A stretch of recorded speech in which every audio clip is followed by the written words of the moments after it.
আপনি দেখেন কতগুলা হিজড়া আরো কোডে আছে, আরো বাসায় আছে। আমরা ভাইয়া এটা নিয়ে আমরা সত্য নিয়ে লড়বো। আমরা চাই শানুর জানি ফাঁসি হয়, শানুর জানি বিচার হয়। এই দেশে পুরান মামলার যদি বিচার হয়, আমরাও শানুর বিচার চাই। শানু ছেলে মানুষ। আমার নাম হইছে এদের গুরুমা সুরভি হিজরা জনগোষ্ঠীর গুরুমা আমি ভাইয়া।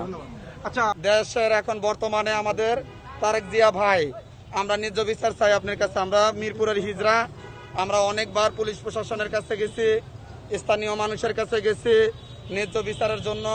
আমরা মানুষের দুয়ারে যাচ্ছি, কিন্তু সেখানেও আমরা হয়রানি হচ্ছে, সেখানেও আমরা হামলা হচ্ছে।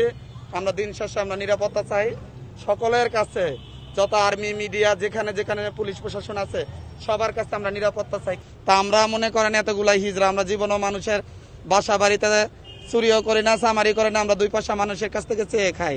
কিন্তু এইটা ওই সরলতাগুলা পাইয়া আজকে তো আপনি নিজেই দেখতে পাচ্ছেন এখানে 3 জনের ধরছে হাতে নাতে।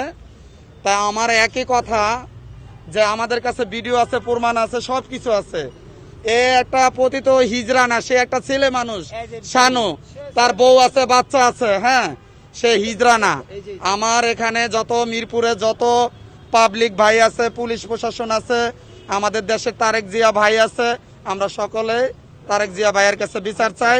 হ্যাঁ, জানি আমরা ন্যায্য বিচার পাই, আমরা শান্তিতে নাই। আমরা এখন বাইরে একটু পরে কয় গুম কর্মু, খুন কর্মু। ওদের ব্যাগের ভিতরে পিস্তল থাকে, ওদের ব্যাগের পেজে পিছে কি কয় চাকু, সুইচ গেট থাকে। এরকমের 2 দিন পর পর আমাদের উপরে হামলা করে। নিরপেক্ষ, সত্য প্রকাশে আপোষহীন।